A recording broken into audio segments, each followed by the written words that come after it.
এই টেকনিকটা যদি আমরা আগে জানতাম তাহলে এতদিনে আমরা কোটিপতি থাকতাম। মাস শেষে যখন আমাদের কাছে স্যালারি আসে, হাতে টাকা আসার কয়েকদিন পরই আমাদের হাত, আমাদের পকেট একেবারে শূন্য হয়ে যায়। টাকা কোথায় যেন চলে যায়। এরপর আমরা আমাদের পছন্দনীয় জিনিসগুলোও আমরা খরিদ করতে পারি না, কিনতে পারি না। আর হঠাৎ যদি কোনো বিপদ চলে আসে তাহলে আমাদের হয়ে যেতে হয় ঋণগ্রস্ত। এই সমস্যার সমাধান একটাই, সেটা হলো 50, 30 and 20% রুল। এই রুলটা কি? ধরেন মাস শেষে আপনার হাতে স্যালারি আসলো, আপনার স্যালারি থেকে 50% টাকা আপনি আলাদা করে ফেলবেন।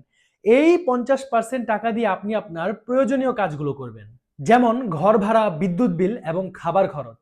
স্যালারি থেকে 50% আপনি আপনার গুরুত্বপূর্ণ কাজে প্রয়োজনে আপনি খরিদ করার পর যে 50% টাকা আপনার কাছে রয়ে যাবে, সেখান থেকে আবার 30% আপনি আলাদা করবেন এবং এই 30% দিয়ে আপনি আপনার শখ পুরো করবেন, যেমন ঘুরতে যাওয়া, বাহিরে খাওয়া দাওয়া করা অথবা শখের কোনো জিনিস কেনা। এরপরে আপনার কাছে যে টাকাগুলো রয়ে যাবে সেগুলো হলো আপনার স্যালারির 20%। এবং এই 20% টাকা আপনি কি করবেন? এই 20% টাকাকে আপনি জমিয়ে রেখে দিবেন। কতদিন পর্যন্ত জমাবেন? যতদিন পর্যন্ত না একটা বড় অ্যামাউন্ট হচ্ছে। যখন আপনার এই 20% টাকাটি একটা বড় অ্যামাউন্টে পরিণত হবে, তখন এই টাকাটিকে আপনি কোনো একটা ভালো কাজে, কোনো ব্যবসায় হতে পারে, কোনো মিউচুয়াল ফান্ডে হতে পারে, গোল্ডে হতে পারে, সিলভারে হতে পারে, এগুলোতে ইনভেস্ট করে দিন।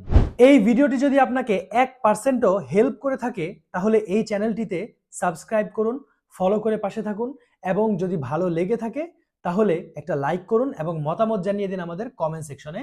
আসসালামু আলাইকুম।